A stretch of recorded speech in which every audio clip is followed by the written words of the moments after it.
पहले आप आओगे बहन, आप आओगे? आ जाओ, मैं थोड़ा उधर बैठ जाता हूँ तब तक। भगत जी थोड़ा सा ना इसको मतलब के पकड़ के रखो हल्का सा, पानी हाँ बस पकड़ के रखो बस। यहीं से बोल लेता हूँ, आप जाओगे क्या? नहीं मैं यहाँ बैठ जाता, आप थोड़ा सेंटर में आ जाते। बाहर में उसको थोड़ा सा रोटेट कर लेते हैं ना, उसको ऐसे कर लेते हैं थोड़ा सा। हाँ हाँ दे आपको मालूम, थोड़ा सा इधर घुमा दो, थोड़ा सा और कर दीजिए। चलो ठीक है दे आपको, फिर इधर घुमा दो। पानी दे दो। इसको थोड़ा सा आगे खिसका दो भगत जी एक बार, क्योंकि फिर जब बहन संदेशा देगी तो परमात्मा फिर बहन की तरफ करवा देंगे। और ले आओ आगे ले आओ आने दो आराम से, आने दो और आने दो भाई। चेक कर लेना कहीं आवाज वगैरह आ रही है नहीं आ रही है, क्योंकि कहीं ऐसा ना हो। पुण्यात्मा आवाज तो आ रही है ना, जैसे आज दिन में थोड़ी सी दिक्कत हो गई थी, तो उस आधार से कोई दिक्कत ना हो किसी प्रकार की। तो कजोड़ भगत जी परमेश्वर के आशीर्वाद से जो भी आपको दो शब्द कहे उनको आप जी ध्यान से सुनिए, और मालिक प्रेरणा करें तो अपने जीवन में हम सब ने मिलकर उन बातों को हमने अमल करना है। क्योंकि जो संदेशा होता है वो जीव का नहीं होता है, जीव खाली निमित्त मात्र होता है, परमात्मा ही जो है रजा बख्शते हैं। सत साई सभी प्यारे भाई और बहनों को दास का कोटि कोटि सत साई। भगत भाइयों, दास तो क्या कहेगा, पवन भाई ने सब कुछ बता दिया है। बाकी दास तो आपसे से प्रार्थना ही करना चाहेगा, जो 2014 से लेके अब तक जो भी घटना घटी है उसके बारे में छोटे से शब्दों में। आवाज ठीक नहीं आ रही है तो थोड़ा आगे। सत्साई ठीक आवाज आ रही है। अच्छा, आ रही है चलो मालिक सत्संग। जैसे 2014 से अब तक की जो घटना घटी है वो सबकी आंखों के सामने है, साफ करके और सबने जानी है, परखी है, सच्चाई से रूबरू भी हुए हैं सभी भगत भाई बहन। खास तौर से दास की प्रार्थना उन भाई और बहनों से रहेगी, और विनम्र प्रार्थना रहेगी जो हमारे मैनेजमेंट के सभी भाई और बहन हैं, जो सेवा में लगे हुए हैं गुरुदेव का आदेश समझकर। और उन भाई बहनों से भी दास की प्रार्थना रहेगी जो उनके आदेश पर चल रहे हैं, ये सोचकर कि ये गुरुदेव जी का ही आदेश है।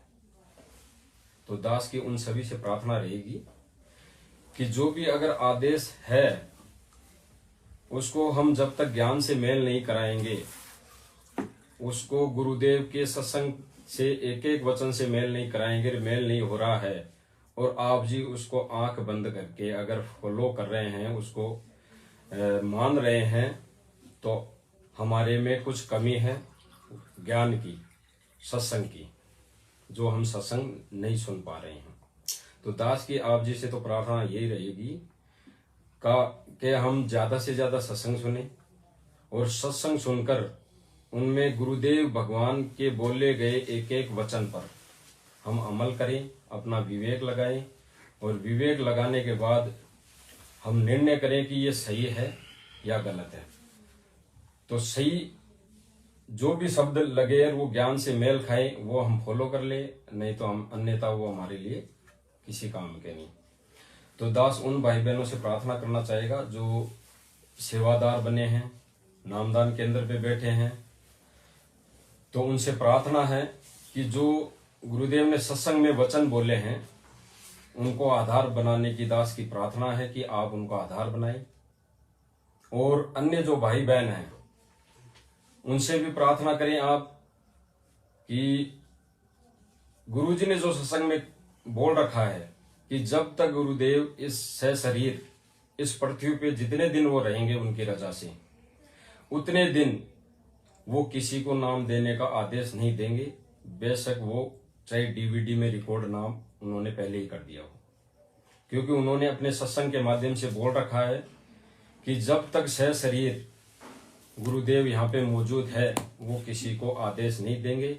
और जो डीवीडी रिकॉर्डेड की है नाम वाली, वो गुरुजी ने बताया कि ये डीवीडी से नाम देने की प्रक्रिया गुरुजी ने बताया कि दास जब सतलोक जाएगा ये 5 तत्व का शरीर छोड़ के, तब व्यवस्था वो करके जाएंगे। अब ये विचार हमें करना है भगत और भाइयों कि गुरुजी अभी यहाँ सशरीर है, मौजूद है, और हम उनका आकलन ये नहीं कर सकते कि वो कब तक रहेंगे। वो चाहे तो 1000 साल रह जाएं और वो चाहे तो और भी ज्यादा दिन यहाँ पे रहे। समर्थ की समर्थता है। तो जब तक वो यहाँ पे हैं तब तक उन्होंने अपने सत्संग रूपी आदेश में ये बोल रखा है कि डीवीडी से नाम देने की प्रक्रिया उनको जाने के बाद दी जाएगी।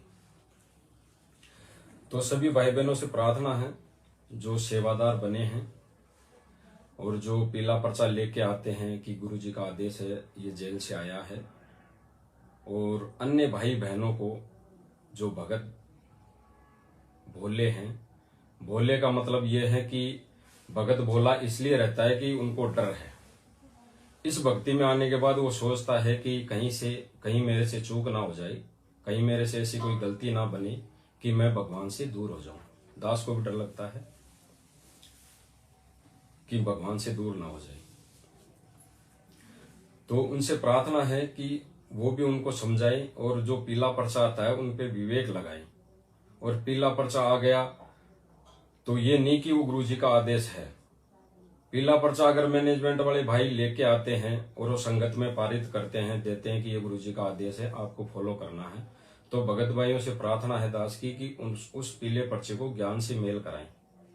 अगर किसी भी सत्संग से अगर वो पीला पर्चा मेल नहीं हो रहा है तो गुरुजी का आदेश नहीं है। ये दास का ज्ञान आधार से, दास की जो बुद्धि है परमेश्वर ने दी है, उस आधार से दास आपसे प्रार्थना कर रहा है। तो ये चीज है फॉलो करने की। और सबसे महत्वपूर्ण बात है कि हम जब तक सत्संग नहीं सुनेंगे तब तक हम किसी भी चीज पर निर्णय नहीं कर पाएंगे। तो दास की तो प्रार्थना यही है कि सत्संग को ज्यादा से ज्यादा सुने मालिक की दया से, और सत्संग सुनना भी चाहिए क्योंकि परमात्मा ने बोल रखा है कि जब तक हम एक घंटा कम से कम डेली सत्संग नहीं सुनेंगे तो किसी भी चीज पर हम निर्णय नहीं कर पाएंगे। तो सभी भक्त भाई से प्रार्थना है कि सत्संग ज्यादा से ज्यादा सुनेंगे तो सारी शंकाएं हमारी क्लियर होती जाएगी। और परमेश्वर ने भी बताया है कि जितनी भी जो भी शंकाएं हैं, छोटी से लेकर बड़ी, कैसी भी शंका हो, आपकी वो शंकाएं सत्संग से ही दूर होगी और कोई कर ही नहीं पाएगा।